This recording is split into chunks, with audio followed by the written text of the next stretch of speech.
Hello friends, तो आज हम अपना सब्जेक्ट शुरू कर रहे हैं इनकम टैक्स एंड लॉज, जो कि हमारे 3rd सेमेस्टर में है।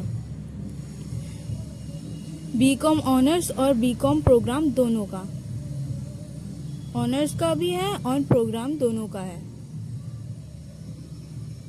ठीक है, तो इनकम टैक्स जानने से पहले हम देखेंगे कि टैक्स क्या होता है। अगर हम अपने हिसाब से बोले कि टैक्स क्या होता है, तो क्या होता है कि टैक्स हम पे करते हैं, पब्लिक पे करती है। किसको पे करती है? गवर्नमेंट को पे करती है। अब गवर्नमेंट को पे करती है, वो किस लिए पे करती है? ताकि उसको वो जो गवर्नमेंट है उस पैसों से पब्लिक के लिए कुछ कर सके, कंट्री के लिए कुछ कर सके। ठीक है, तो अब हम देखते हैं कि टैक्स क्या है गवर्नमेंट पॉइंट ऑफ व्यू से। तो गवर्नमेंट पॉइंट ऑफ व्यू से टैक्स क्या है? गवर्नमेंट के लिए वो रेवेन्यू है। कहाँ से मिलती है? उन्हें पब्लिक से मिलती है। किस लिए होती है? फॉर वेलफेयर ऑफ पब्लिक, कि पब्लिक का वेलफेयर के लिए, पब्लिक के भलाई के लिए, जिससे कि पब्लिक को बेनिफिट्स हो। ठीक है, अब वो पब्लिक की भलाई के लिए टैक्स कलेक्ट करके, पब्लिक से कलेक्ट करके, रेवेन्यू जनरेट करके भलाई कर रहा है पब्लिक की, तो वो उससे क्या कर रहा है? वो अपनी रिस्पॉन्सिबिलिटीज फुलफिल कर रहा है। अब गवर्नमेंट की रिस्पॉन्सिबिलिटीज क्या होती है? गवर्नमेंट की रिस्पॉन्सिबिलिटीज होती है to provide healthcare, education, employment, infrastructure, social security and other development needs। जो पब्लिक को कुछ नीड्स होती हैं पब्लिक की, जो वो खुद फुलफिल नहीं कर सकती, तो वो काम है किसका? गवर्नमेंट का, कि वो उन नीड्स को फुलफिल करे। तो क्या वो नीड्स कौन सी हैं? Health care needs. Health care needs में हमारी हेल्थ से रिलेटेड नीड्स, जो हमें हॉस्पिटल की ज़रूरत होती है। अब पुअर पीपल जो होते हैं वो प्राइवेट हॉस्पिटल्स में नहीं जा सकते, तो उनके लिए क्या चाहिए? गवर्नमेंट ऐसा करे कि गवर्नमेंट हॉस्पिटल खोले जहाँ पे चीप रेट्स पे इलाज हो सके। तो हॉस्पिटल्स, एजुकेशन, वही पुअर पीपल प्राइवेट स्कूल्स में अपने बच्चों का एडमिशन नहीं करा सकते, उन्हें अच्छी इतनी ज़्यादा फीस पे नहीं कर सकते, तो उनको क्या चाहिए? गवर्नमेंट स्कूल्स चाहिए कि वो कम पैसों में अपने बच्चों को अच्छा पढ़ा सके। एम्प्लॉयमेंट, हमारी कंट्री में, इंडिया में अनएम्प्लॉयमेंट बहुत ज़्यादा है, मतलब अनएम्प्लॉयमेंसी बहुत ज़्यादा है। तो वो क्यों है? क्योंकि लोग खुद से एम्प्लॉयमेंट नहीं ला सकते, इसलिए तो अनएम्प्लॉयमेंट है। तो वो चाहती है कि गवर्नमेंट उन्हें एम्प्लॉयमेंट दे, जॉब दे। इंफ्रास्ट्रक्चर लाइक रोड्स हो गए, डैम्स हो गए, तो ये सारी चीज़ें हम नहीं बना सकते, वो हमें गवर्नमेंट कर सकती है। ठीक है, सोशल सिक्योरिटी की कुछ लाइक अगर हमारी जो इन्वायरमेंट, मतलब जो कंट्री है वो सेफ हो, थेफ्ट्स कम हो, फाइन्स, रोड्स पे एक्सीडेंट्स ना हो, ऐसी जो सिक्योरिटी है उनसे रिलेटेड लॉज बने, तो जिससे कि वो कम हो सके। तो ये सब काम किसका है? गवर्नमेंट का काम है। For this government need revenue, और काम करने के लिए उसे पैसे चाहिए। हर चीज़ के लिए पैसे ज़रूरी है, तो गवर्नमेंट को भी ये सारे काम करने के लिए कुछ रेवेन्यू चाहिए, इनकम चाहिए। और वो इनकम कहाँ से आती है? टैक्सेशन से। टैक्सेशन गवर्नमेंट का प्राइमरी सोर्स है रेवेन्यू के लिए। ठीक है, फिर अब हमारा tax payer point of view से क्या है? हमारा पेयर पॉइंट ऑफ व्यू से जो पे कर रहा है, जिसको टैक्स पे करना है, उसके लिए ये कंपलसरी है। वो ये नहीं बोल सकता मैं बाद में पे कर दूंगा या मैं पे ही नहीं करूंगा, ऐसा नहीं है। उसके लिए कंपलसरी है। अगर आप पे नहीं करोगे तो आपको, आपके अगेंस्ट स्ट्रिक्ट एक्शन लिए जाएंगे थ्रू गवर्नमेंट, बाय गवर्नमेंट। ठीक है, और किसको पे करनी है? गवर्नमेंट को पे करनी है, किसी एक्ट के तहत पे करनी है। और किस लिए पे करनी है? ताकि उस टैक्स से नेशन को सपोर्ट मिल सके। ठीक है, अब एग्जांपल लेते हैं। अगर आप रोड पे चल रहे थे और आपने ट्रैफिक रूल तोड़ दिए, तो आपको क्या करेगा? फाइन लगेगा। ठीक है, अब आपने फाइन दिया, वो फाइन अगर आपको लगा है तो आपकी कंपलसरी पेमेंट है। किसको पे किया आपने? गवर्नमेंट को पे करी। और किस तहत पे करी? कौन से एक्ट के तहत पे करी? Traffic rules and safety act के तहत आपने पे करी। व्हीकल कुछ करके एक्ट है उस नाम का, तो उस एक्ट के तहत आपने पे करी, तो क्या वो आपका टैक्स बन जाएगा? सबसे ज़्यादा ज़रूरी क्या है कि नेशन को सपोर्ट करने के लिए आपने पे करी, जो आपका फाइन है वो उसका यूज क्या होगा, नेशन के लिए होगा क्या, नहीं, नेशन के लिए नहीं होगा। तो जो आपका फाइन है वो टैक्स नहीं है।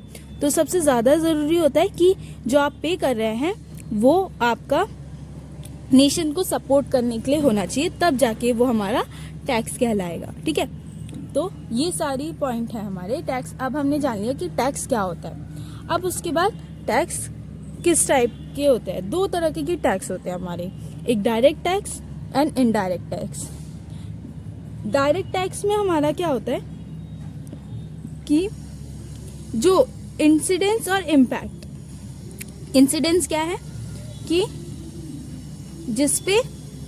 जिससे हम पैसे ले रहे हैं, ठीक है, इंसिडेंट जो पे कर रहा है, पेयर जो है वो उस पे इंसिडेंस है, और इम्पैक्ट किस पे है, बर्डन। इम्पैक्ट मतलब बर्डन।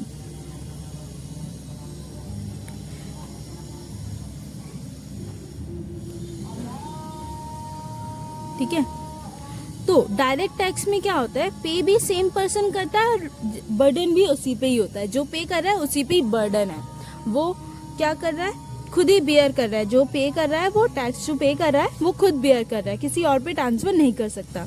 तो वो हमारे इनडायरेक्ट टैक्स होते हैं। जैसे एग्जाम्पल हमारा इनकम टैक्स, ठीक है, ये हमारे डायरेक्ट टैक्स होते हैं। हमने कमाया है तो उस पर हम टैक्स दे रहे हैं, तो हम दे रहे हैं, और फिर अपने मतलब हमने जो कमाया उससे दे रहे हैं, हमारी इनकम से दे रहे हैं, और फिर उसका जो बर्डन है वो भी मेरे पे ही है कि मुझे ही भरना है, मुझे देना भी मुझे ही है, और फिर पे तो मुझे करना ही करना है, पर उसका जो बर्डन है वो भी मुझे बेयर करना है। ठीक है, तो वो हमारा इनकम टैक्स है।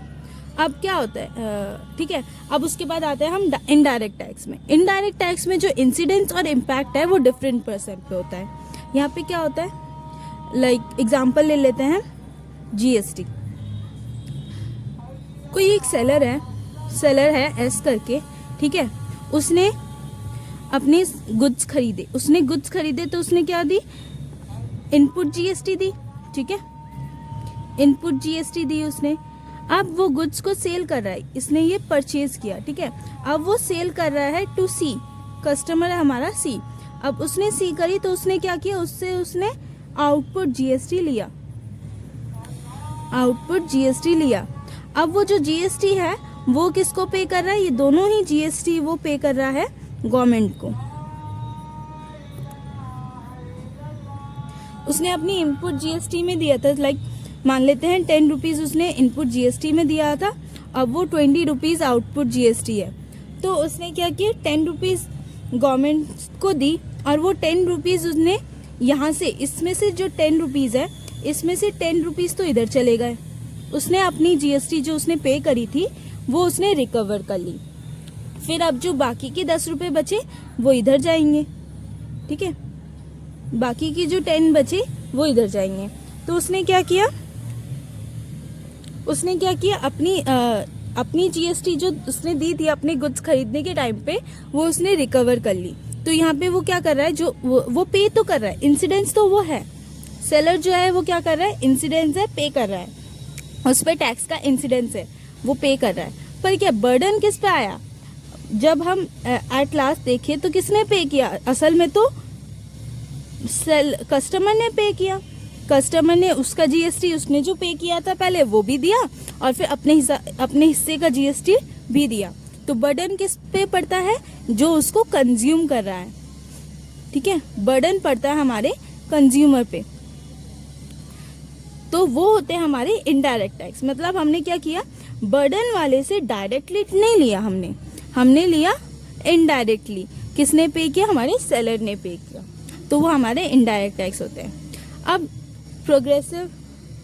अब जो इनडायरेक्ट टैक्स है वो क्या होता है, प्रोग्रेसिव नेचर रहते हैं, कि अगर आपकी इनकम बढ़ रही है तो आपकी टैक्स बढ़ेगी, अगर आपकी इनकम कम हो रही है तो आपकी टैक्स कम होगी।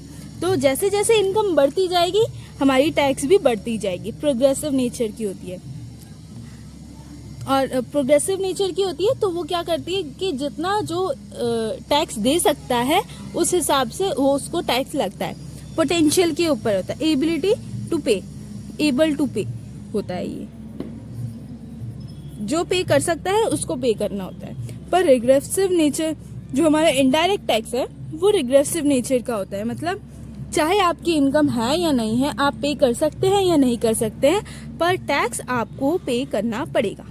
ठीक है, पे करना पड़ेगा। इसमें कोई इनकम या एबिलिटी नहीं देखी जाती है। ठीक है, एबल टू पे नहीं देखी जाती है,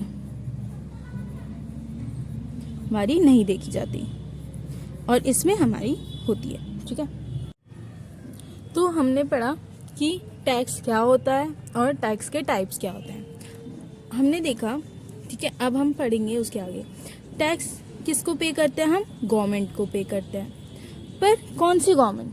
गवर्नमेंट हमारी है, सेंट्रल गवर्नमेंट है, स्टेट गवर्नमेंट है, लोकल गवर्नमेंट भी है।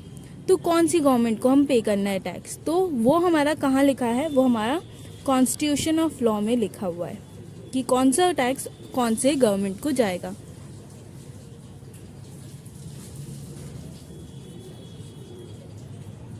ठीक है, तो कॉन्स्टिट्यूशन ऑफ लॉ में आर्टिकल 265 में लिखा है कि नो टैक्स लेविड और collected except by authority of law. अगर आपके पास अथॉरिटी ऑफ लॉ है तभी आप टैक्स लेवी कर सकते हैं और टैक्स कलेक्ट कर सकते हैं। ठीक है, और अथॉरिटी ऑफ लॉ मतलब कि लॉ ने आपको पावर दे रखी है कि आप टैक्स लेवी कर सकते हैं और टैक्स कलेक्ट कर सकते हैं। अब लेवी का मतलब क्या होता है? लेवी का मतलब है कि हमने बोला, गवर्नमेंट ने बोला है कि अगर आपकी इनकम 2,50,000 से ज़्यादा है तो आपको टैक्स पे करना पड़ेगा। लेवी मतलब किसको टैक्स देना है ये बताना, किसको टैक्स देना है। ठीक है, और कलेक्टेड किससे कलेक्ट करना है, कौन कलेक्ट करेगा। ठीक है, लेवी मतलब किसको देना है ये बताना और कलेक्ट करना, उससे कलेक्ट करना। ये आपको पावर दी है लॉ ने, तभी आप कर सकते हैं, वरना आप नहीं कर सकते। आर्टिकल 246 में शेड्यूल 7 के अंदर किसमें? कॉन्स्टिट्यूशन ऑफ लॉ में, जो कि हमारा बना था 1949 में, पर लागू हुआ था हमारा 1950 पे, हमारा लागू हुआ था 1950 से लागू हो गया था। उसमें आर्टिकल 246 में शेड्यूल 7 के अंदर 3 लिस्ट बनाई हुई है कि कौन सा टैक्स किसके पास पावर है, कौन से टैक्स की पावर किसके पास है। तो आर्टिकल 246 में शेड्यूल 7 के अंदर 3 लिस्ट बनाई हुई है। पहला यूनियन लिस्ट, जिसमें हमारी सेंट्रल गवर्नमेंट के पास पावर होती है। स्टेट लिस्ट, जिसमें हमारी स्टेट गवर्नमेंट के पास पावर होती है। और कॉन्करेंट लिस्ट, जिसमें हमारी बोथ गवर्नमेंट आती है। तो यूनियन लिस्ट में लॉ कौन बनाएगा? वो हमारा पार्लियामेंट बनाएगी। ठीक है, और फिर पार्लियामेंट लॉ बनाने के बाद उसको सेंट्रल गवर्नमेंट को पावर देगी कि आप इस टैक्स से टैक्सेस को लेवी कर सकते हैं और कलेक्ट कर सकते हैं। ठीक है, और स्टेट लिस्ट में स्टेट लेजिस्लेचर लॉ बनाती है, फिर स्टेट गवर्नमेंट को पावर देती है कि आप टैक्स लेवी करें और ये टैक्स कलेक्ट करें। ठीक है, और कॉन्करेंट लिस्ट में क्या होता है? दोनों गवर्नमेंट के पास पावर होती है कि वो टैक्स लॉ बना सकता है और उसको लेवी एंड कलेक्ट कर सकता है। ठीक है, तो सबसे पहले पढ़ते हैं कि यूनियन लिस्ट में कौन सी टैक्सेस आते हैं जिसकी पावर किसके पास होती है? सेंट्रल गवर्नमेंट के पास होती है। तो उसमें एंट्री नंबर 82 के अंदर लिखा है कि central government income tax levy कर सकती है और कलेक्ट कर सकती है, पर वो क्या करे? पर वो एग्रीकल्चर इनकम नहीं कलेक्ट कर सकती, ना लेवी कर सकती है। एग्रीकल्चर इनकम को छोड़ के जितने भी इनकम है, जो भी इनकम है, वो सारी central government levy and collect करेगी। ठीक है, फिर उसके बाद कस्टम ड्यूटी, एंट्री नंबर 83 पे लिखा है कस्टम ड्यूटी। कस्टम ड्यूटी क्या होते हैं? जो हमारे इम्पोर्ट और एक्सपोर्ट होते हैं विद अदर कंट्रीज, वो हमारे कस्टम ड्यूटी में होते हैं। तो वो टैक्सेस भी किसके पास है? सेंट्रल गवर्नमेंट के पास है। Excise duty on tobacco and other goods, सिर्फ टबैको और जितने अदर प्रोडक्ट्स हैं उस पे एक्साइज ड्यूटी जो होगी वो कलेक्ट करेगी हमारी लॉ। सेंट्रल गवर्नमेंट, ठीक है। और CST इंटर ट्रेडिंग, ये मैं समझाऊंगी अभी, ठीक है। अब हम आते हैं हमारे स्टेट गवर्नमेंट पे, स्टेट लिस्ट पे। तो स्टेट लिस्ट पे जो टैक्सेस हैं जो कि हमारी स्टेट गवर्नमेंट लेवी करेगी और कलेक्ट करेगी, वो है हमारे एग्रीकल्चर इनकम। हमने देखा था कि यूनियन लिस्ट में वो इनकम सेंट्रल गवर्नमेंट क्या इनकम टैक्स ले सकती है, पर एग्रीकल्चर इनकम पे नहीं ले सकती है। तो वो कौन ले सकता है? State government. किसके? एंट्री नंबर 46 के अंदर लिखा है। फिर एक्साइज ड्यूटी, एक्साइज ड्यूटी इसमें टबैको एंड अदर गुड्स पे है, और बाकी एक्साइज ड्यूटी कौन लेगा? वो लेगी स्टेट गवर्नमेंट। किस पे लेगी? Alcoholic liquor for human consumption, opium, narcotics and drugs. जो अल्कोहल होती है उस पे जो एक्साइज आएगी वो अपनी स्टेट गवर्नमेंट लेगी। उस पर जो एक्साइज टैक्स, एक्साइज ड्यूटी होगी अल्कोहल पे, वो स्टेट गवर्नमेंट के पास जाएगी। ओपियम मतलब अफीम, वो उस पे भी जो टैक्स होगी वो हमारी स्टेट गवर्नमेंट के पास जाएगी। और नारकोटिक्स एंड ड्रग्स जो हमारी नशीली पदार्थ होती है, उस पे जो टैक्स जाएगी, एक्साइज ड्यूटी जाएगी, वो स्टेट गवर्नमेंट के पास जाएगी। ओपियम मतलब होता है हमारा अफीम। जैसे अफीम की खेती होती है हमारी राजस्थान में, नहीं पंजाब में हमारी अफीम की खेती होती है। तो उस सब चीज़ों में जो ये इन 3 चीज़ों में जो एक्साइज ड्यूटी होगी वो हमारी स्टेट गवर्नमेंट को जाएगी। और इनके अलावा बचा क्या? टबैको बचा और अदर गुड्स बचे, उस पे जो एक्साइज ड्यूटी होगी वो हमारी यूनियन लिस्ट पे जाएगी, ठीक है। अब ट्रेडिंग क्या होता है कि 2 तरह से ट्रेडिंग होती है। ट्रेडिंग मतलब सामान का आदान प्रदान करना, है ना, exchange of goods between countries.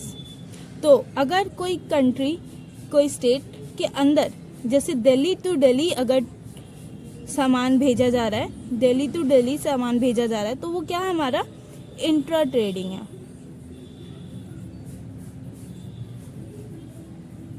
अगर हमारा दिल्ली से किसी और अदर स्टेट में, लाइक मान लिया हमने पंजाब में जा रही है, तो वो हमारा इंटर ट्रेडिंग है। इंटर मतलब एक स्टेट से दूसरे स्टेट पे, तो वो हमारा इंटर ट्रेडिंग है। तो जो इंट्रा ट्रेडिंग होती है उसकी अगर वो एक ही स्टेट के अंदर है ना, है तो वो एक ही स्टेट के अंदर है, तो एक ही स्टेट के अंदर है तो स्टेट का अंदर का मैटर है, तो वो स्टेट गवर्नमेंट के पास जाएगी उसकी एक्साइज ड्यूटी, है ना। अब इसमें क्या हो रहा है कि 2 स्टेट मतलब 2 से ज़्यादा स्टेट इन्वॉल्व है। तो दिल्ली इन्वॉल्व है, पंजाब इन्वॉल्व है, ठीक है, या किसी और अदर स्टेट में ले ले। तो अब किसके पास जाएगी वो? वैसे तो माना जाता है कि डेस्टिनेशन ऑफ गुड्स पे जो जिस स्टेट में होती है वहाँ पे टैक्स मतलब वहाँ पे टैक्स दिया जाता है। तो अब जो सेलर है, सेलर कहाँ का है? वो तो दिल्ली का है। सेलर जो है वो दिल्ली का है। अब वो टैक्स पे करने कहाँ जाएगा? पंजाब के पास जाएगा। वो पंजाब गवर्नमेंट से बोलेगा कि मैंने आपके स्टेट में सेलिंग की है, ट्रेडिंग की है, तो आप मेरे से टैक्स ले लो। तो अब उन्होंने क्या बोला कि अब तुम्हें अगर इस स्टेट में टैक्स देना है तो तुम्हें रजिस्टर कराना पड़ेगा। तो अब फिर वो रजिस्टर कराएगा, तो वो क्या हर स्टेट में उसका सेल होता है, तो क्या वो हर स्टेट में रजिस्टर कराता फिरेगा? नहीं। तो ऐसे में क्या होगा कि ऐसे में जो होगी लेवी करने की पावर होगी, लेवी करने की पावर जो है वो हमारी सेंट्रल गवर्नमेंट को दे दी, क्योंकि बहुत सारे स्टेट्स थे, ठीक है। और जो कलेक्ट करने की पावर है वो स्टेट गवर्नमेंट के पास है। और कलेक्ट कौन करेगा? जिसमें सेल हो रही है, जिस स्टेट में सेल हो रही है, ठीक है, वो कलेक्ट करेगा। सेंट्रल गवर्नमेंट ने बोला कि जिस स्टेट में सेल हो रही है वो स्टेट कलेक्ट करेगा। तो यहाँ पे लेवी करने की पावर है सेंट्रल गवर्नमेंट की, पर कलेक्ट करने की पावर है स्टेट गवर्नमेंट, ठीक है। तो इसीलिए हमारा CST, इसको कहते हैं हम सेंट्रल सेल्स टैक्स, इसको इंटर सेल्स को। इंटर ट्रेडिंग को कहते हैं हम सेंट्रल सेल्स टैक्स। ऐसी सेल्स टैक्स जो कि सेंट्रल गवर्नमेंट के पावर में है, ठीक है, तो वो हमारा 92A पे जाता है। अब वैट इंटर ट्रेडिंग पे जो लगता है वो हमारा वैट है, वो हमारा एंट्री नंबर 54 के अंदर, स्टेट लिस्ट के अंदर एंट्री नंबर 54 के अंदर लिखा है। इंटर ट्रेडिंग पे वैट जो होगा वो हमारी स्टेट गवर्नमेंट को जाएगी। और entry of goods into local area, किसी लोकल एरिया पे गुड्स हो रही है उस पे जो टैक्स लगेगा वो भी हमारा स्टेट गवर्नमेंट को जाएगा, ठीक है। अब हमने पढ़ लिया कि टैक्स क्या होता है, टाइप्स ऑफ टैक्स हो गए हमारे, और हो गया हमारा कि टैक्स कौन सी गवर्नमेंट लेती है, ठीक है। अब हम आते हैं हमारे इनकम टैक्स पे। अब income tax laws in India की जो हमारा इनकम टैक्स के लॉज इंडिया में हैं उनके सोर्सेज क्या हैं। तो सबसे पहले तो इनकम टैक्स एक्ट बना है जो कि बना है हमारा 1961 में, और लागू हुआ है कब से, हमारा ये लागू हुआ है 1 अप्रैल ऑफ 1962 में हमारा ये लागू हुआ है, ठीक है। और इनकम टैक्स एक्ट में क्या होता है, हमारे प्रोविजंस होते हैं, प्रोविजंस लिखे होते हैं, और कुछ स्पेशल रेट्स होते हैं जो वो लिखे होते हैं, एंड स्पेशल रेट्स, ठीक है। प्रोविजंस की कौन सी टैक्स हमारी इनकम टैक्स में आएगी, कौन सी टैक्स इनकम टैक्स में, मतलब कौन सी इनकम्स हमारी टैक्स थ्रू होगी, कौन सी इनकम जिस पे टैक्स लगेगा, और कुछ स्पेशल रेट जैसे लॉटरी पे कितने % टैक्स लगेगा, लॉन्ग टर्म कैपिटल गेन्स में कितने टैक्स लगेगा। तो ये सारी कुछ स्पेशल इनकम्स हैं जिस पे रेट्स हमारी स्पेशल रेट्स हैं जो हमारी बता रखी है कुछ इनकम्स पे, ठीक है, वो हमारी इनकम टैक्स एक्ट में लिखा होता है। अब इनकम टैक्स रूल्स में क्या होता है, हमारे नॉर्मल रेट्स होते हैं, नॉर्मल रेट जिसमें चेंजेस ला सकते हैं, ठीक है, वो हमारी 1962 में लिखी गई थी। इनकम टैक्स रूल्स लिखी गई थी 1962 पे, ठीक है। अब जो हमारी इनकम टैक्स है, इनकम टैक्स रूल्स हैं, अब इसमें कुछ चेंजेस आते हैं हमारे, है ना, चेंजेस आते ही रहते हैं। अब जो हमारी 1961 और 1962 में बनी थी तब से ऐसा तो नहीं है कि कोई चेंज ही ना आया हो, तो चेंजेस आते हैं, हर साल आते हैं। हर साल क्या होता है, हर साल एक बजट प्रिपेयर होता है हमारा, जो कि हमारे फरवरी में आता है। अभी जो हमारे सिलेबस में है वो हमारा सेकेंड मंथ फरवरी में, और 2021 है हमारे सिलेबस में। तो अभी कौन सा हमारा सिलेबस में है बजट, फेब ऑफ 2021 के फेब में जो बजट आया था वो हमारे सिलेबस में है, ठीक है। तो बजट जो आता है उससे एक फाइनेंस बिल बनता है,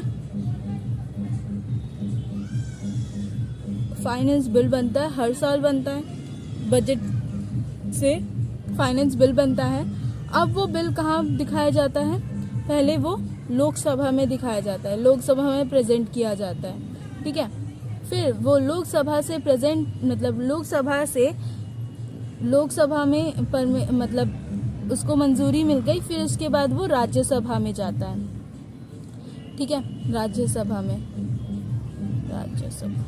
ठीक है। अब राज्यसभा से मिलने के बाद फिर उसके पास यहाँ से होने के बाद वो प्रेसिडेंट के पास जाता है, और जब प्रेसिडेंट की असेंट मिल जाती है, मंजूरी मिल जाती है, साइन हो जाते हैं प्रेसिडेंट के, तब वो बन जाता है क्या, हमारा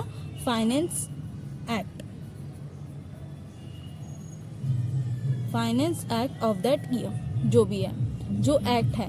और कौन सा है हमारा सिलेबस में, 2021 का, ठीक है। तो पहले बजट बनता है, उससे फाइनेंस बिल प्रिपेयर होता है, पहले लोकसभा में जाता है, फिर राज्यसभा में जाता है, फिर प्रेसिडेंट के पास जाता है, और जब प्रेसिडेंट के असेंट मिल जाती है, मंजूरी मिल जाती है प्रेसिडेंट से, वो ठप्पा लगा देते हैं कि हाँ ये फाइनेंस बिल कंफर्म है, ठीक है, लागू कर दो, तब वो हमारा फाइनेंस एक्ट बन जाता है ऑफ दैट ईयर, जिस ईयर का बजट से वो फाइनेंस बिल बना है, ठीक है। फिर उसके बाद उसके फाइनेंस एक्ट बनने के बाद उसके सर्कुलर्स होते हैं और क्लैरिफिकेशन सर्कुलर्स और नोटिफिकेशन दी जाती है बाय सीबीडीटी। सीबीडीटी क्या है? Central board of direct tax. Central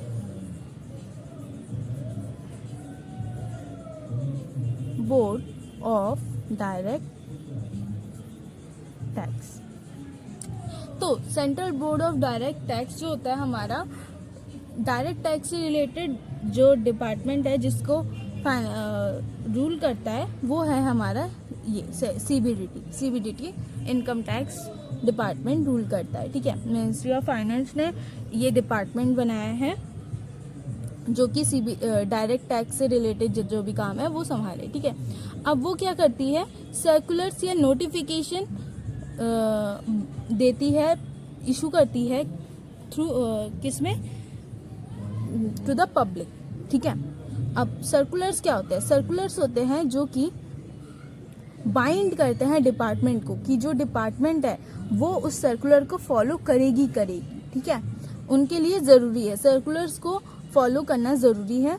और एसएससी जिसको पे करना है, जो टैक्स पेयर है, वो उसके लिए फेवरेबल है, वो फॉलो कर सकता है, नहीं भी कर सकता है, ठीक है। पर जो नोटिफिकेशंस होती हैं वो डिपार्टमेंट और एसएससी दोनों को फॉलो करनी पड़ती है, दोनों को बाइंड करती है कि दोनों को उस हिसाब से नोटिफिकेशन के हिसाब से उन्हें चलना है, ठीक है। अब जो ये फाइनेंस एक्ट बन गया है हमारा, ठीक है। अब कुछ ऐसे केसेस हो गए, कुछ ऐसे टैक्सेस हो गए या फिर जिनके रेट्स पे कुछ कन्फ्लिक्ट्स आ गए, तो जो कन्फ्लिक्ट्स केसेस होती हैं,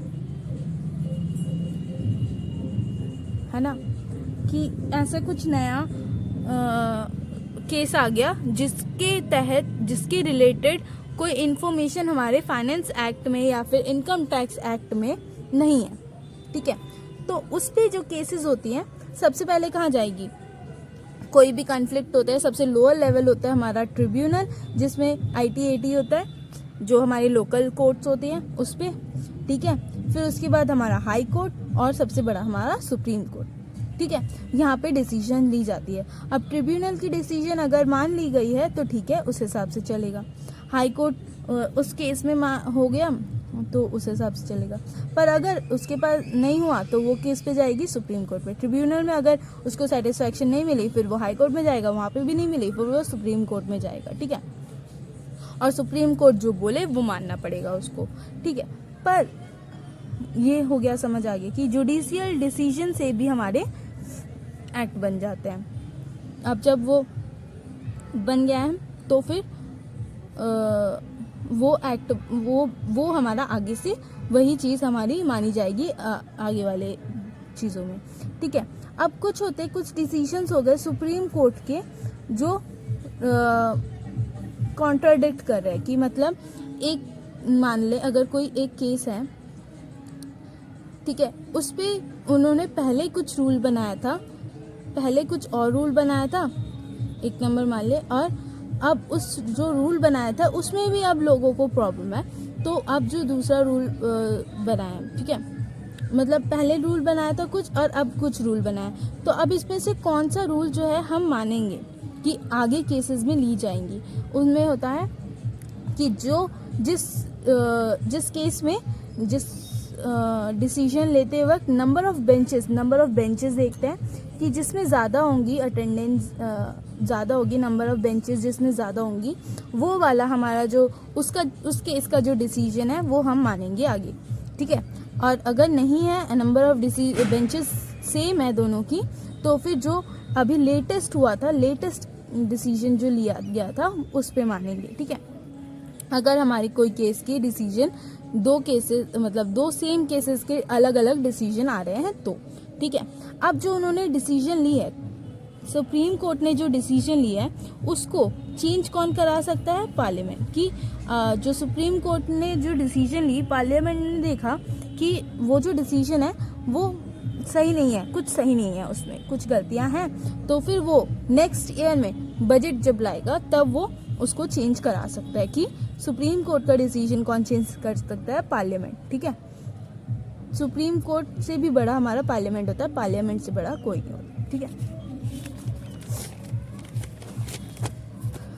तो हमने यहाँ तक पढ़ा। अब उसके बाद हमारे इनकम टैक्स एक्ट के सेक्शन देखेंगे। तो सेक्शन 1 में कोई भी एक्ट हो उसका सेक्शन 1 क्या होता है हमारा, सेक्शन 1 होता है हमारा टाइटल, एक्सटेंट और कमेंसमेंट, कि जो हमारा एक्ट है उसका टाइटल क्या है, इनकम टैक्स एक्ट है हमारा, ठीक है, उसका टाइटल इनकम टैक्स एक्ट है। एक्सटेंट कहाँ पे लागू होगा, पूरे इंडिया में लागू होगा, और कमेंसमेंट कब से लागू हुआ है, 1 अप्रैल ऑफ 1962 से लागू हुआ है। अब सेक्शन 2 में हमारे डेफिनेशंस होते हैं।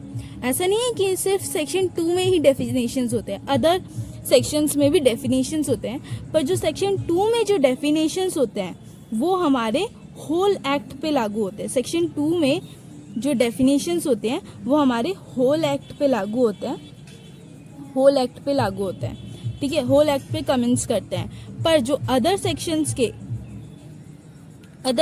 पे अगर जो डेफिनेशंस है वो हमारी पर्टिकुलर चैप्टर के ऊपर लागू होती है, कि पर्टिकुलर उससे रिलेटेड ही उसी केस में वो लागू होगी, पर्टिकुलर चैप्टर पे वो लागू होती है।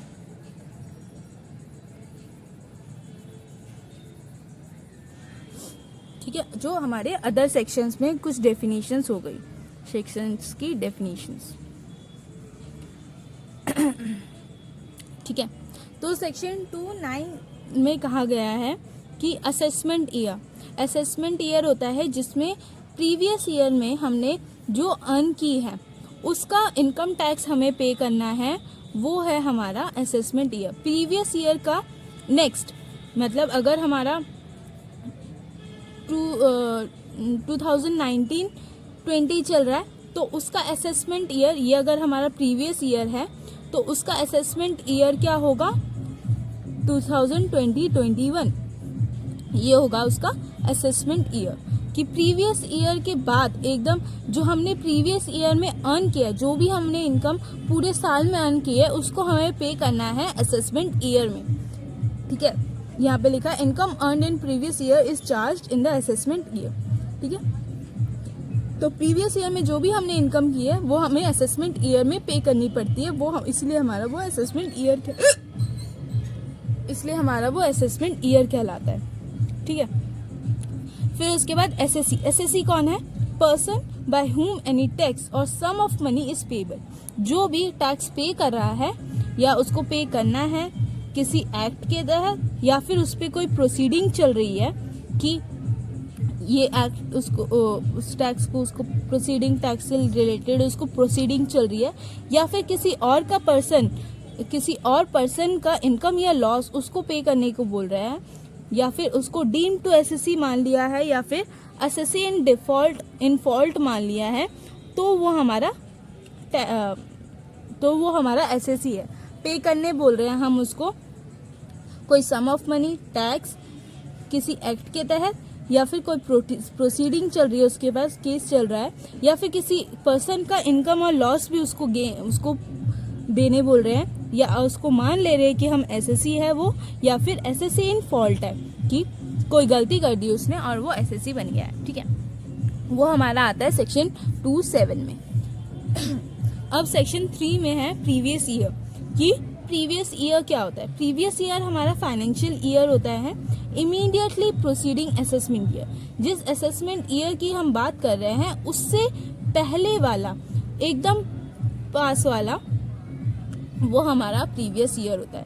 लाइक अगर हम बात करें 2018-19 की असेसमेंट ईयर, तो उसका प्रीसीडिंग ईयर क्या होगा, 2017-18, ठीक है। और अगर बात करें 2019-20 की तो उसका प्रीसीडिंग क्या होगा, 2018-19। अगर बात करें 2020-21 की तो उसका प्रीसीडिंग ईयर होगा हमारा 2019-20, ठीक है। तो वो हमारे प्रीवियस ईयर होते हैं। Section 224 income. सेक्शन 224 में इनकम मतलब इनकम टैक्स के अंदर कौन से इनकम हम इंक्लूड करते हैं, वो cash versus kind, cash versus kind, अगर आपको इनकम कैश में मिल रही है तो वो हमारी इनकम में इंक्लूड होगी, पर अगर आपको वो कैश नहीं काइंड में मिल रही है तो क्या करेंगे, कुछ रूल्स दे रखे हैं लॉ में, अगर एक्ट में कुछ रूल्स दे रखे हैं, उससे अगर आपका काइंड में वैल्यू, उसकी मनी वैल्यू निकल जाती है काइंड की, तो वो निकाल देंगे, और अगर नहीं निकलती है तो क्या करेंगे, मार्केट में जो वैल्यू है उसकी, वो हम उसको अपने इनकम में इंक्लूड कर देंगे, मार्केट वैल्यू पे इंक्लूड कर लेंगे, ठीक है। फिर significance of method of accounting, कि इनकम की मेथड ऑफ अकाउंटिंग, कैसे हमें इनकम निकालनी है वो। तो हमारे हमारे इनकम टैक्स में 5 हेड्स होते हैं हमारे इनकम के, salary, income from salary, income from house property, income from capital gains and income from PGBP and income from other sources. PGBP हमारा profit and gains from business and और professions, business and professions, ठीक है। तो salary, house property और capital gains में आपको कोई method of accounting follow करने की जरूरत नहीं है, आप इनकम ऐसे ही निकाल सकते हैं। पर पीजीबीपी एंड अदर सोर्सेज में आपको मेथड ऑफ अकाउंटिंग फॉलो करना पड़ेगा। अगर आपकी मेथड ऑफ अकाउंटिंग आप कैश बेसिस में है तो आपकी कैश बेसिस के अकॉर्डिंग आपकी इनकम निकलेगी, और अगर आप एक्रूअल बेसिस फॉलो कर रहे हैं तो उसके अकॉर्डिंग आपकी इनकम अलग निकलेगी, ठीक है। फिर उसके बाद हमारे नोशनल इनकम, नोशनल इनकम हमारी ऐसी इनकम होती है जो कि हमारे रियल में फिजिकली हमें मनी रिसीव नहीं हुई है, पर हम मान लेते हैं इन द बुक्स, हम मान लेते हैं कि हमें मनी रिसीव हुई है। लाइक अगर आपका बिजनेस है ए, ठीक है, और एक ब्रांच, अगर आपका कोई बिजनेस है, ब्रांच ए है और ब्रांच बी है, ठीक है, आप ब्रांच ए से कोई गुड्स ट्रांसफर कर रहे हो ब्रांच बी को, तो आपने यहाँ पे उसकी प्राइस रखी 50 रुपीज़ और यहाँ पे उसको जो ट्रांसफर की है इशूइंग प्राइस आपने 100 कर दी, तो क्या हुआ, हमें 100 का इंक्रीज हुआ, 100 की इनकम हुई, वो हमारी नोशनल इनकम है, और ऐसी इनकम हम अपने इनकम टैक्स में इंक्लूड नहीं करते हैं, ठीक है।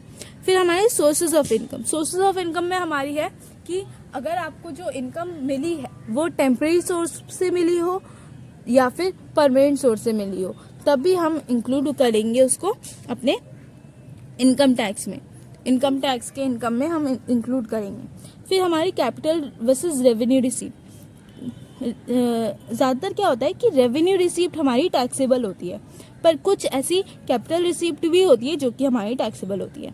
फिर उसके बाद लॉस, इनकम में सिर्फ इनकम टैक्स में हम सिर्फ इनकम इंक्लूड नहीं करते, हम लॉस भी इंक्लूड करते हैं, ठीक है। फिर उसके बाद हमारी डिस्प्यूटेड इनकम, डिस्प्यूटेड इनकम वो इनकम होती है जो कि हमारी डिस्प्यूट में है, कि कोई केस चल रहा है उस इनकम से रिलेटेड, जो कि केस के डिसीजन आने के बाद हमें पता चलेगा कि वो हमारी इनकम है या नहीं है। तो उस केसेस में क्या होता है कि जब हम इनकम निकाल रहे हैं, इनकम टैक्स निकाल रहे हैं, इनकम टैक्स के लिए हम इनकम निकाल रहे हैं, तो जिसके हाथ में वो इनकम अभी है, उस टाइम पे है, उसके हाथ में उसकी इनकम मान ली जाएगी, ठीक है। फिर उसके बाद लमसम रिसीप्ट, चाहे आपको रिसीप्ट जो मिली है वो लमसम में मिली हो या फिर नहीं मिली हो, मंथली मिली हो, तो भी हमारी इंस्टॉलमेंट में मिली हो या फिर लमसम में मिली हो, वो हमारी रिसीप्ट, लमसम रिसीप्ट भी हमारी इनकम में इंक्लूड होगी। रीइंबर्समेंट, कि आपको कोई आपकी इनकम आपने किसी और को दे दी, तो वो रीइंबर्समेंट वो हमारे इंक्लूड नहीं होती है हमारी इनकम में।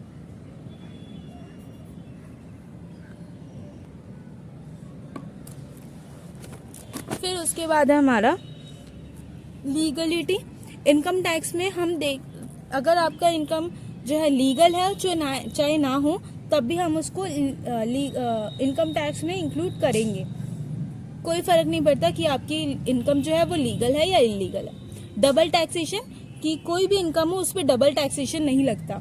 अगर आपने आपके फादर है, उन्होंने कोई प्रॉपर्टी खरीदी, ठीक है, फिर उस पे उन्होंने उस प्रॉपर्टी को अपने आप किसी और को ट्रांसफर कर दी, इस पे जो मतलब इस पे जो उन्होंने प्रॉपर्टी खरीदी थी, इससे जिसको इनकम हुई थी उसने तो टैक्स कर लिया, उस पे टैक्स कट चुका है।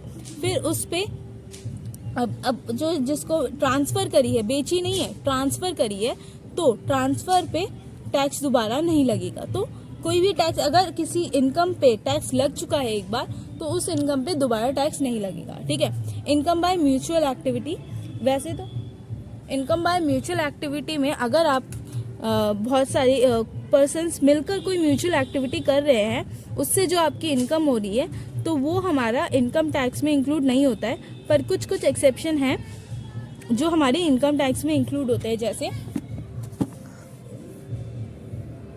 यह है हमारा कि income derived by trade, profession और similar association from rendering specific services to its member shall be taxable.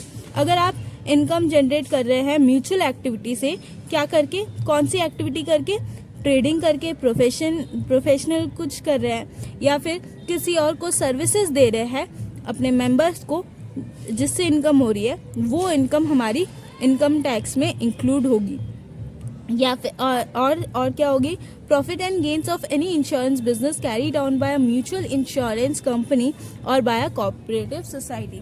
कि अगर आप कोई कोऑपरेटिव सोसाइटी है और म्यूचुअल इंश्योरेंस कंपनी है, आप म्यूचुअल एक्टिविटी से कोई इंश्योरेंस बिजनेस चला रहे जिससे आपको कोई प्रॉफिट या गेन हो रहा है, वो आपका इनकम टैक्स में इंक्लूड होगा, ठीक है। फिर उसके बाद हमारे नेक्स्ट है profits and gains of any business of banking including providing credit facilities carried out or on by a cooperative society with its member। अगर आप कोई cooperative society है, आप अपने members के साथ कोई बैंकिंग फैसिलिटीज दे रहे हैं, बैंकिंग बिजनेस कर रहे हैं, और उससे आपको कोई प्रॉफिट और गेन हो रहा है, तो भी आपका इनकम जो है वो इनकम टैक्स के अंदर, इनकम सेक्शन 224 के अंदर आएगा, ठीक है। फिर उसके बाद pin money is money received by wife और for her personal expenses and small savings made by a woman from money received from her husband for meeting husband household expenses such received is not treated as income. अगर आप pin money होती है कि wife को जो उसके husband से income मतलब पैसे मिलते हैं कि उस पैसों से वो कुछ सेविंग कर ले या फिर अपने हाउस होल्ड एक्सपेंसेस पूरे कर ले, तो वो हमारी इनकम में इंक्लूड नहीं होती है। फिर अवार्ड,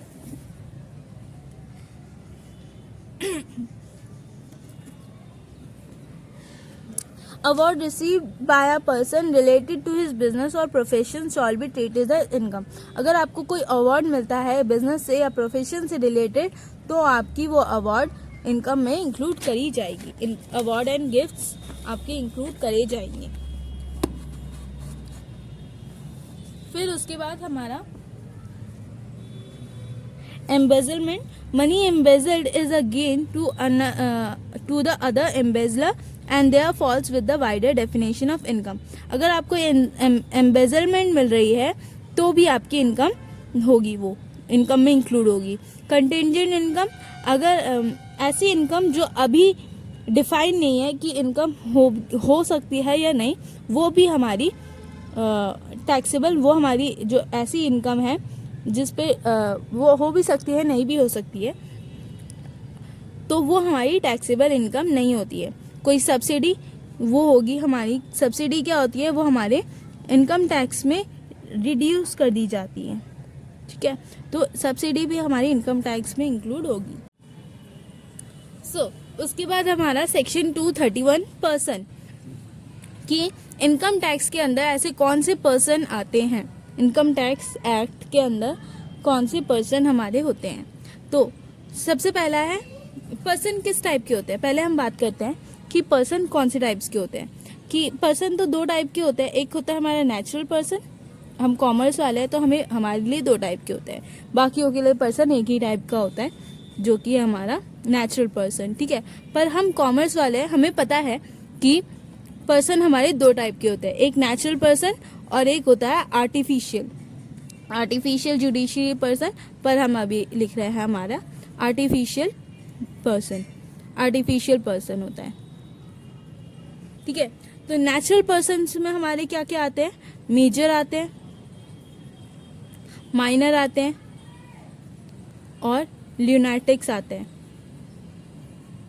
तो मेजर होते हैं जो अबव 18 है, जो अपने आप इंडिपेंडेंट है आप, तो आप मेजर हो। अबव 18 हो तो आप मेजर हो, और कुछ केसेस होते हैं जिसमें आप अबव 22 हो तो आप मेजर हो। माइनर जो हमारे बिलो 18 वाले होते हैं, और कुछ केसेस में 21 से नीचे वाले, जो ऐसे वो केसेस हैं जहाँ पे आपका जो आप जो हो आप और आपका जो आपकी प्रॉपर्टी है वो किसी ट्रस्टी के नाम पे किसी और के पास आपको मतलब देखभाल के लिए रखे गए हैं।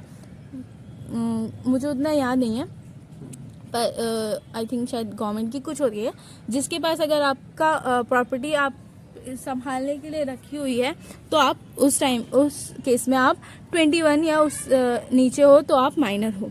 और ल्यूनेटिक्स होते हैं जो हमारे पागल होते हैं, चाहे वो आधे पागल हो या पूरे पागल हो, तो ये पर्सन्स हमारे नेचुरल पर्सन्स में आते हैं। अब इंडिविजुअल, अब हम देखेंगे इनकम टैक्स के अंदर कौन से पर्सन होते हैं। आर्टिफिशियल में हमारे बहुत सारे होते हैं, फर्म्स होती हैं, कंपनीज होती हैं, हमारी बैंक्स होते हैं, कोऑपरेटिव सोसाइटीज होती है, बहुत सारी हर चीज़ जो अपने साइन जिसका अपना एक सेपरेट लीगल एंटिटी है पर उसको चलाने के लिए कोई और आ रहा है, तो वो हमारे आर्टिफिशियल पर्सन्स में आते हैं। अब हम देखें हैं कि इनकम टैक्स के अंदर कौन से पर्सन को पर्सन माना जाता है, कि उसको पर्सन माना जाता है। तो इंडिविजुअल्स में हम जो हमारे ह्यूमन बींग्स हैं, जो हमारे नेचुरल पर्सन्स हैं, चाहे वो मेजर हो, चाहे वो माइनर हो, चाहे वो लुनाटिक हो, वो तीनों ही हमारे इंडिविजुअल में इंक्लूड होंगे। अब तुम बोलोगे कि माइनर जो है उसको तो बहुत सारी फैसिलिटीज मिलती है, तो यहाँ पे क्यों नहीं मिल रही है? तो यहाँ पे देखो, माइनर इनकम टैक्स की बात हो रही है यहाँ पे। इनकम, अगर आप इनकम जनरेट कर रहे हैं, चाहे वो माइनर हो चाहे वो ल्यूनाटिक हो, तो अगर आप इनकम जनरेट कर रहे हो तो आपको उस पर टैक्स देना पड़ेगा, ठीक है। चाहे वो माइनर हो, 18 से कम का हो, चाहे वो दूध पीता बच्चा हो, दांत नहीं आया अभी तक, पर अगर वो इनकम जनरेट कर रहा है तो वो इनकम टैक्स में पर्सन माना जाएगा, एबल है वो इनकम टैक्स पे करने के लिए। अब तुम बोलोगे कि अगर वो दूध पी रहा है, दांत नहीं आया अभी तक, तो वो इनकम कैसे जनरेट कर रहा है? अब तुमने देखा होगा कि एड्स आते हैं, जॉनसन्स बेबीज के एड्स आते हैं और बच्चों के एड्स आते हैं, तो उसमें क्या होता है, छोटे छोटे बच्चे ही होते हैं ना जो एड उसमें एक्टिंग कर रहे हैं, वो छोटे बच्चे ही हैं जो हंस रहे हैं, जिसको मम्मियाँ नहला रही है, तो वो अब जो ऐड कर रहे हैं तो उस पर उनकी इनकम तो मिल रही होगी, तो वो इनकम मिल रही है, वो वहाँ से इनकम जनरेट कर रहे हैं, उन्हें होश नहीं है पर वो इनकम जनरेट कर रहे हैं। तो आप, गवर्नमेंट बोल रही है अगर आप इनकम जनरेट कर रहे हो, हम नहीं देख रहे आप क्या हो, अगर आप इनकम जनरेट कर रहे हो आपको इनकम टैक्स देना पड़ेगा, ठीक है। अब चलो, कहीं तो माइनर को कुछ देना पड़ रहा है, वरना हम तो जब से कॉमर्स में आए हैं तब से हमने यही देखा है कि माइनर को इसमें भी छूट मिल रही है, इसमें भी छूट मिल रही है, ये भी उसको हमेशा उसको प्रॉफिट ही होता है। चलो, कहीं तो उसका लॉस जा रहा है, कहीं से तो उसके पैसे जा रहे हैं, ठीक है। फिर उसके बाद हमारा Hindu undivided family. Hindu undivided family में क्या होता है कि एक कर्ता होता है जो कि हमारा हेड ऑफ द फैमिली होता है। यहाँ पे हमने मान लिया कि ए है जो हमारा हेड ऑफ द फैमिली है।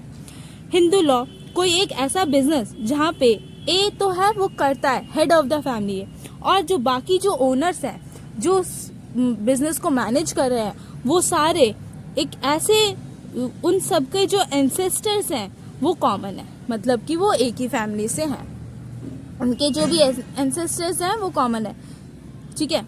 तो वो हमारी हिंदू अनडिवाइडेड फैमिली में होती है और ये हिंदू लॉ के अंदर रजिस्टर्ड होनी चाहिए, ठीक है।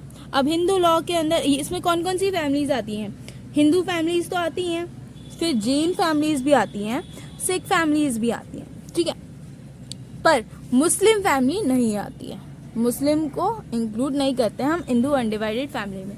अब हम देख रहे हैं कि हिंदू अनडिवाइडेड फैमिली है कि कभी ब्रेक नहीं हो सकती, तो अगर ऐसा क्या होगा, अगर वो ब्रेक हो गई तो क्या होगा? अगर हिंदू अनडिवाइडेड फैमिली ब्रेक हो गई, HUF ब्रेक हो गई, तो वो सेम HUF दोबारा नहीं बन सकती। वो हिंदू अनडिवाइडेड फैमिली कब तक चलेगी? जब तक वो ब्रेक नहीं होती, तब तक वो हिंदू अनडिवाइडेड फैमिली चलेगी। और अगर ब्रेक हो गई तो उसके बाद वो दोबारा वही हिंदू अनडिवाइडेड फैमिली रीफॉर्म नहीं कर सकते। लाइक एग्जाम्पल देते हैं, एक फैमिली है ए जिसमें हेड ऑफ द फैमिली है ए, ठीक है, हेड है कौन, करता कौन है ए, उसका सन है बी जिसकी वाइफ है सी। अब ये दोनों गए अपने ए के पास कि पापा जी मुझे अब इस घर में नहीं रहना, मुझे मेरा हिस्सा दे दो और मैं कहीं और रहूंगा, ठीक है। या फिर उसको कोई बिजनेस लग गई और उसको कहीं और जाना है, तो उसने बोल दिया अब मैं इस बिजनेस में नहीं रहूंगा, इस फैमिली में नहीं रहूंगा, मुझे अपना हिस्सा दे दीजिए, मैं जा रहा हूँ। तो अब वो उसने क्या कर दी, वो HUF ब्रेक हो गई, उसकी एग्जिस्टेंस, इसकी एग्जिस्टेंस लूज हो गई। अब वो HUF नहीं रहा, अब उसको न्यू HUF बनाना पड़ेगा। इस ABC के जाने के बाद वो एक न्यू HUF बनाएगा जो उसके रिमेनिंग मेंबर्स होंगे, रिमेनिंग मेंबर्स के साथ वो एक न्यू HUF बनाएगा, ठीक है। अब कुछ सालों बाद B and C आ रहे हैं वापस A के पास कि पापा जी सॉरी हमसे गलती हो गई, हमें वापस ले लीजिए। अब अगर वो वापस ले लेता है तो भी वो जो हिंदू अनडिवाइडेड फैमिली है वो दोबारा से वैसी अनडिवाइडेड फैमिली जो ABC वाली अनडिवाइडेड फैमिली थी वो नहीं बना सकता, ठीक है। फिर उसके बाद कंपनी हमारी सेक्शन 217 में आती है। और कंपनी में क्या इंक्लूड होता है, हमारी इंडियन कंपनी, कोई भी इंडियन कंपनी हो वो हमारी इस पे रजिस्टर्ड होगी, या कोई और कोई बॉडी कॉर्पोरेट जो कि फॉरेन लॉज में हो वो भी हमारी कंपनी में आती है, या एनी इंस्टीट्यूट, एसोसिएशन और बॉडी विच इज और was assessed as a company before AY 1970। और 1970 के पहले अगर वो कंपनी असेस थी या फिर असेसेबल है, पे कर रही है या उसने पे करी थी कोई भी एसोसिएशन या बॉडी इंस्टीट्यूट, तो वो हमारी कंपनी के अंदर इंक्लूड होगी। फिर उसके बाद है हमारा any institution, association, body whether incorporated or not and whether Indian or not declared by general or special order of CBDT।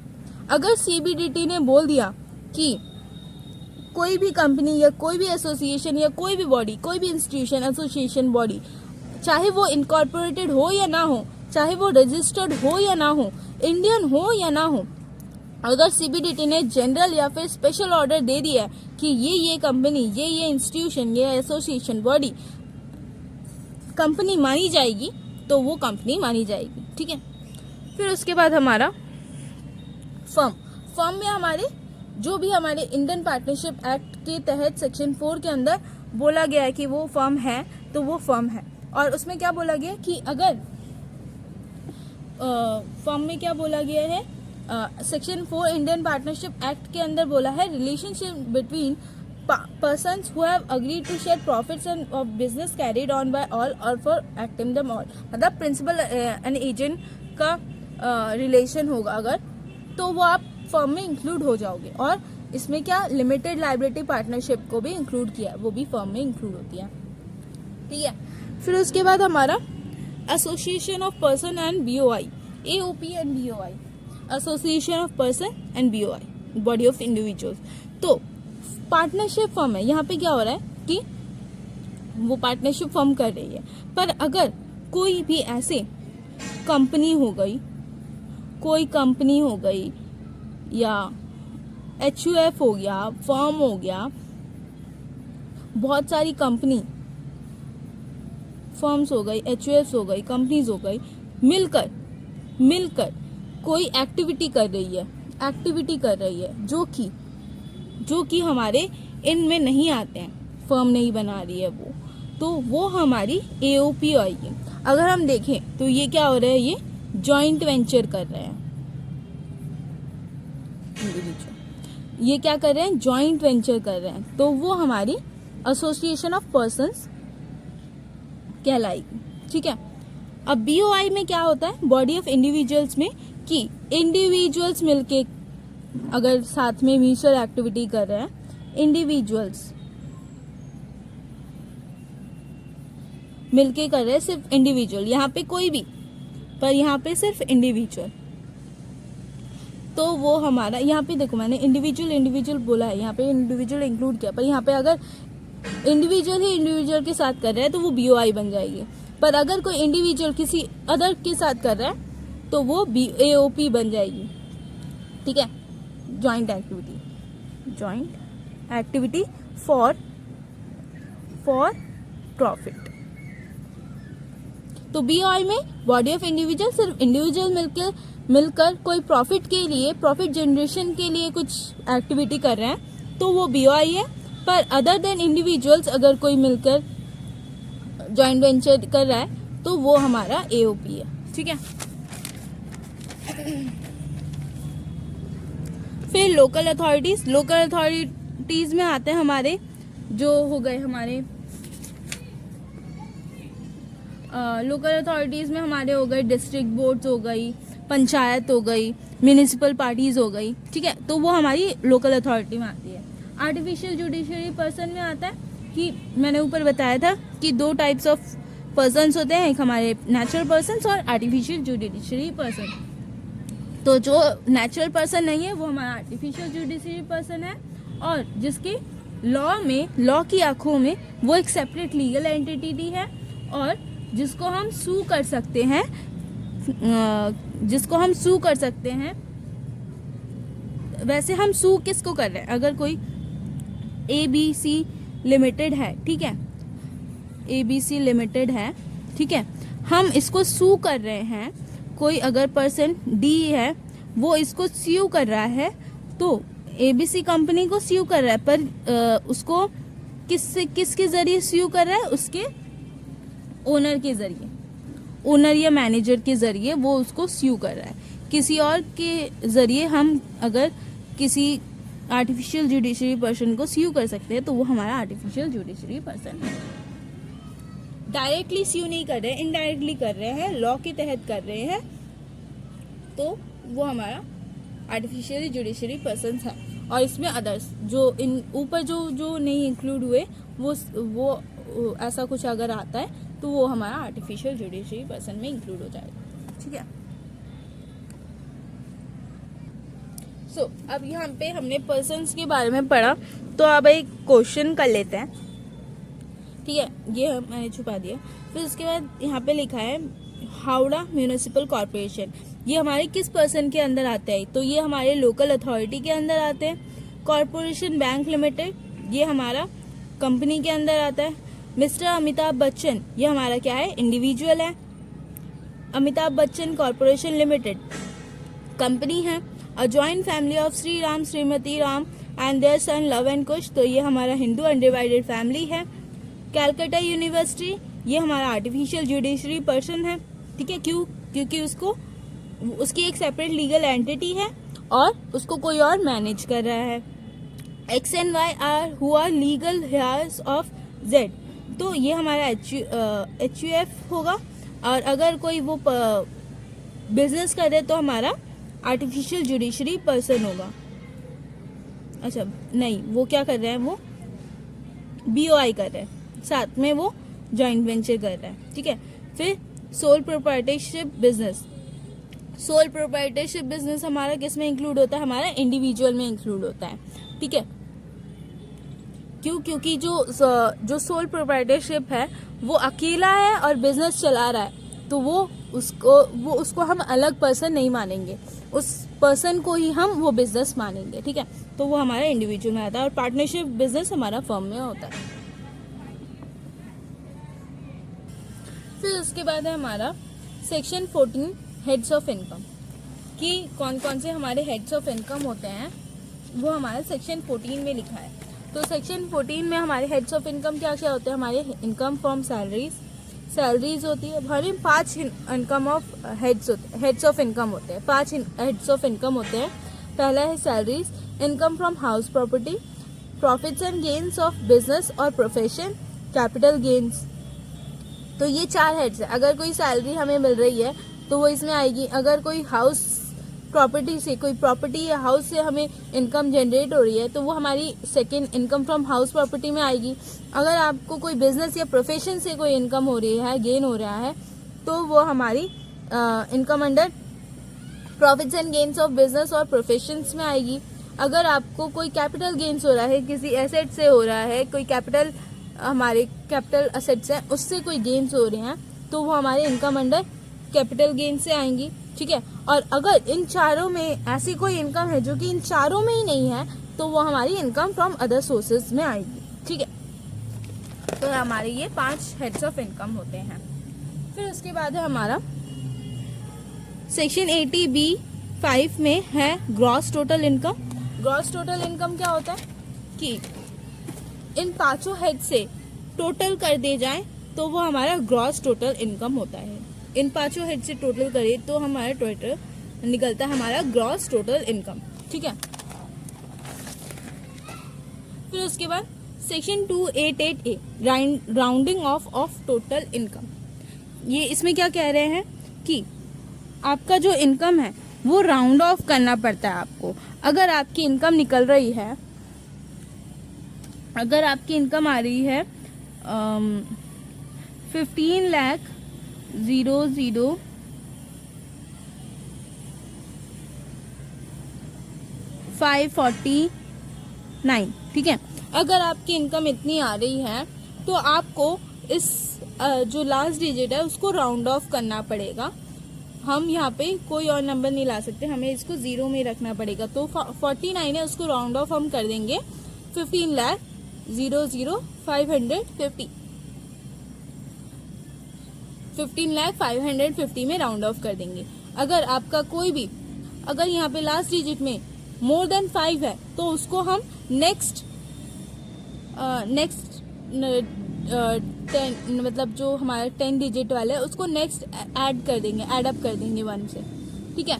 पर अगर आपका 5 से कम है, अगर आपकी इनकम 15,00,544 भी है तो भी आपकी इनकम क्या हो जाएगी 15,00,540, ठीक है।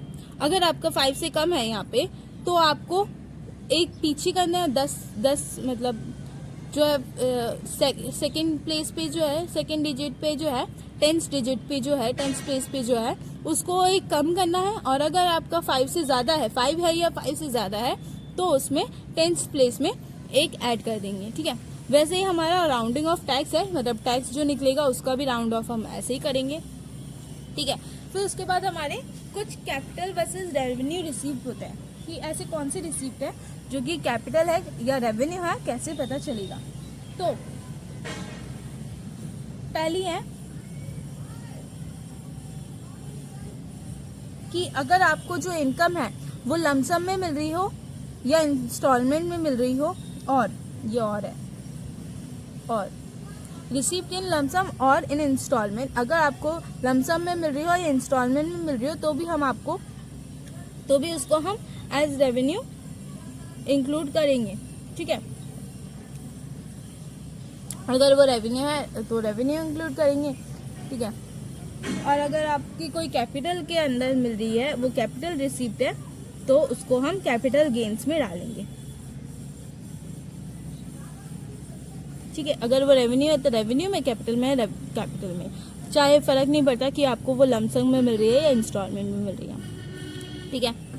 Nature of receipts in the hands of recipient, कि जिसको वो मिल रही है, जिसको रिसीव कर रहा है, जो उसको रिसीव कर रहा है, उसके हाथ में जो इनकम आ रही है, जिस नेचर में आ रही है, तो वो उस नेचर का माना जाएगा, ठीक है।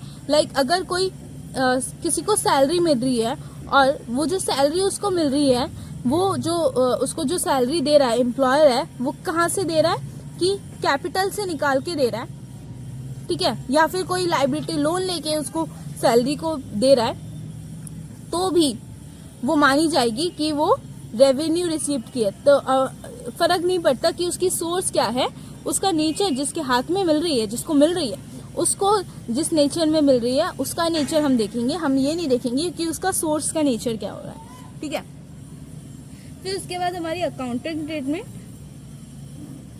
कि हम ये नहीं देखेंगे कि जो हमें इनकम मिल रही है वो हमारी अकाउंटिंग में क्या नाम पड़ रहा है उसका, नहीं, हमें जो इनकम मिल रही है जिस नाम पे मिल रही है हम उसी में देखेंगे। हम अकाउंटिंग से उतना फर्क नहीं पड़ेगा कि वो कैपिटल नेचर है या रिसिप्ट नेचर है।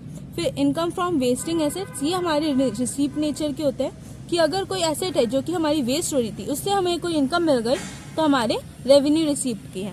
ठीक है, फिर हम देखेंगे मैग्नीट्यूड ऑफ रिसीप्ट की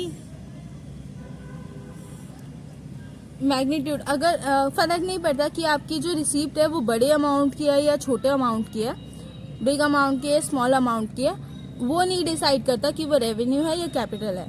अगर आपकी रिसीप्ट रेवेन्यू नेचर की है, चाहे वो बड़े अमाउंट की हो, तब भी वो रेवेन्यू रहेगी। अगर आपकी अमाउंट छोटी अमाउंट की हो पर वो कैपिटल रिसीप्ट है, तब भी वो आपकी कैपिटल रिसीप्ट रहेगी। टाइम ऑफ रिसीप्ट, वैसे ही टाइम अगर किस टाइम मिल रही है वो भी फर्क नहीं पड़ता, जो जिस नेचर की रिसीप्ट है वो उस नेचर की रहेगी। क्वालिटी ऑफ रिसीप्ट वही कि नेचर में कोई फर्क नहीं पड़ेगा। अगर आप की कैपिटल रिसीप्ट है वो तो कैपिटल रहेगी, रेवेन्यू रिसीप्ट है तो रेवेन्यू रहेगी। Test as to the purpose of keeping an article. इसमें क्या है कि अगर आपने कोई स्कल्पचर खरीदा है, ठीक है, तो उसका पर्पस क्या है। अगर आपने कोई परचेज किया है, कुछ भी किया है, उसका पर्पस क्या है वो हम देखेंगे रेवेन्यू और कैपिटल रिसीप्ट जानने के लिए। अगर आपने वो स्कल्पचर खरीदा है अपने घर पे रखने के लिए एज एन एसेट, अगर एसेट खरीदा है तो वो हमारा कैपिटल रिसीप्ट होगा। पर आपने उससे रेवेन्यू जनरेट करने के लिए खरीदा है तो आपका वो रेवेन्यू रिसीप्ट का होगा। अगर आपने उससे इनकम लेने के लिए खरीदा है, कि आपका बिजनेस है स्कल्पचर्स का और आपने स्कल्पचर खरीदा है, तो वो हमारा रेवेन्यू रिसीप्ट का होगा। और अगर आपका बिजनेस है, चलो मान लिया कि अगर आपने स्कल्पचर का आपका बिजनेस है, ठीक है, पर आपने जो इसमें से एक स्कल्पचर ले लिया अपने घर के लिए, तो वो आपका रेवेन्यू रिसीप्ट का गाया जाएगा। वो हमने खरीदा तो था पर्पस के लिए कि बिजनेस के लिए, पर हमने उसमें से हमें बहुत अच्छा लगा तो हमने उसको घर में रख लिया, तो वो आपका रेवेन्यू नेचर का होगा। उसका खर्चा आप अपने बिजनेस में इंक्लूड नहीं करेंगे। ठीक है, फिर उसके बाद हमारे हैं एक्सपेंसेस कि जैसे हमने देखा रिसीप्ट के क्या नेचर होते हैं, वैसे हमारे एक्सपेंसेस।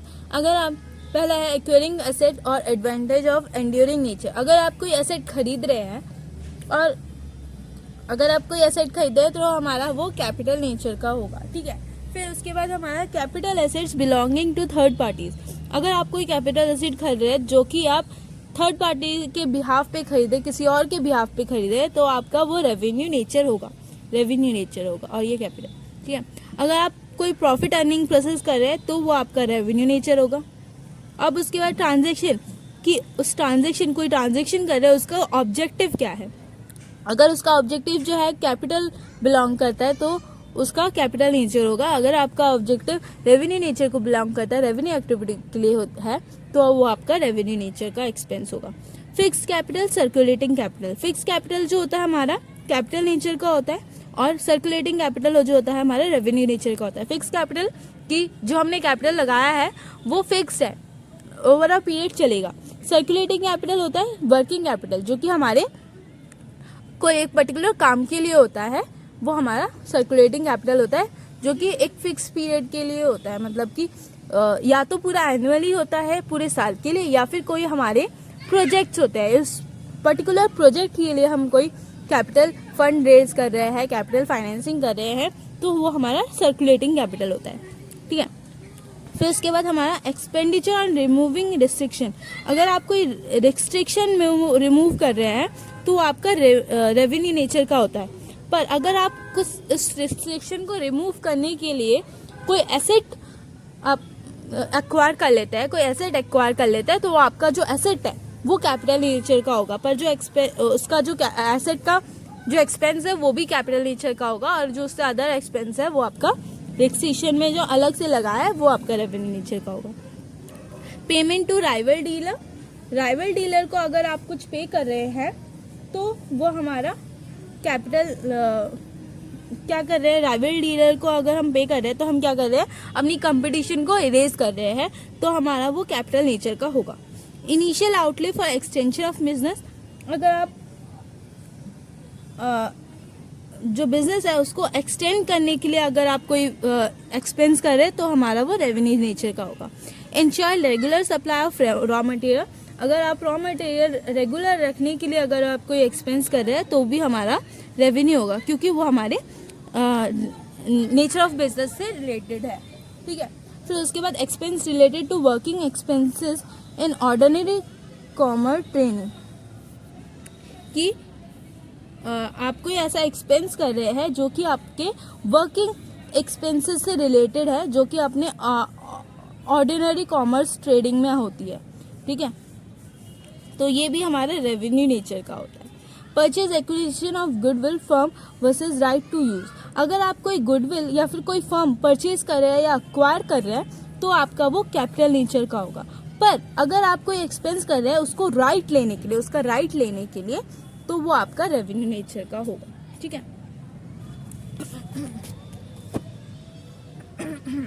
फिर उसके बाद expenses, next expenses for purpose of creating, curing, completing the title versus purpose to protect the same. और हमने ऊपर देखा था कि अगर हम कोई गुडविल और कोई बिजनेस एक्वायर कर रहे हैं या परचेज कर रहे हैं, ठीक है, तो हमारा वो कैपिटल नेचर का होता है। पर अगर उसके रिलेटेड, राइट के रिलेटेड अगर हम कोई एक्सपेंस कर रहे हैं तो वो हमारे रेवेन्यू नेचर का होता है। वैसे ही अगर उसी को कोई बिजनेस या गुडविल को हम क्रिएट कर रहे हैं या कॉल कर रहे हैं या कंप्लीट टाइटल को कंप्लीट करने के लिए कोई वो कर रहे हैं, मतलब कोई एक्सपेंस कर रहे हैं, तो हमारा वो रेवेन्यू नेचर का होता है। फिर उसके बाद है हमारे कुछ और टर्म्स हैं, वो हमारी टैक्स प्लानिंग कि कैसे हम अपने टैक्स को रिड्यूस कर सकते हैं। अब हमें जो टैक्स पेबल है हमारा, जो हमारी टैक्स लायबिलिटी है, उसको कैसे रिड्यूस कर सकते हैं बाय टेकिंग फुल एडवांटेजेस, ज़्यादा से ज़्यादा एडवांटेजेस लेके। कौन से एडवांटेजेस, किस चीज़ का एडवांटेज, किसका एग्जेम्प्ट, कोई एग्जेम्पशन दे रखी हो किसी चीज़ में तो वो, कोई डिडक्शन दे रखी हो तो वो, रिबेट्स, रिलीफ्स,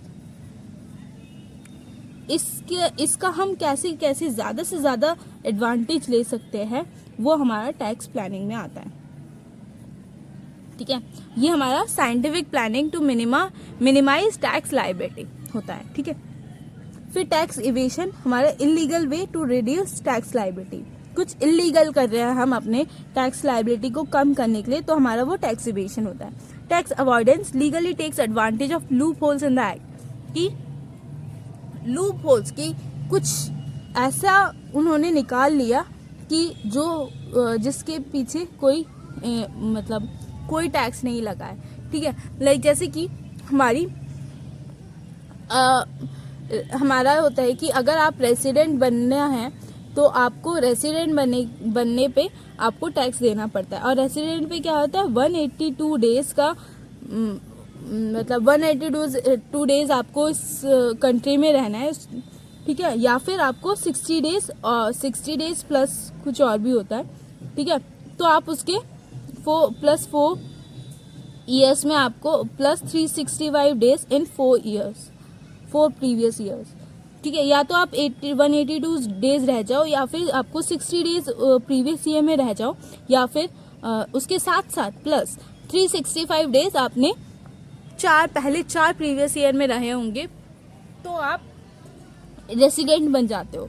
तो किसी ने क्या किया कि वो 60 डेज से भी कम रहा, 50 डेज रहा, हर कंट्री में वो 50 डेज रहा, तो उसने क्या किया, यहाँ पे टैक्स अवॉइड कर दिया, लीगली किया, लूप होल्स निकाल के उसने टैक्स को अवॉइड कर दिया, लीगली किया है, ठीक है। उसने कोई इलीगल नहीं किया है, तो हमारा वो टैक्स अवॉइडेंस हो गया, ठीक है। टैक्स मैनेजमेंट की हम जो हमारे पास प्रोविजन दे रखे कि कौन से टैक्स में कितना रेट देना है हमें, ठीक है, तो वो हमारी टैक्स मैनेजमेंट होती है कि कौन सी इनकम पे कितना टैक्स देना है, कौन सी इनकम पे कितना टैक्स नहीं देना है, कितनी एग्जेम्प्ट लगेगी। तो हम जितने भी हमारे प्रोविजंस ऑफ लॉ दे रखे हैं उसको हमें यूज़ करना है, उसको हम मान रहे हैं, उसके हिसाब से हम चल रहे हैं, तो वो हमारा टैक्स मैनेजमेंट हो गया, ठीक है। फिर उसके बाद टैक्स डाइवर्सिफिकेशन। तो टैक्स डाइवर्सिफिकेशन में क्या होता है कि इनकम हमें अभी मिली नहीं है बिफोर रिसीप्ट,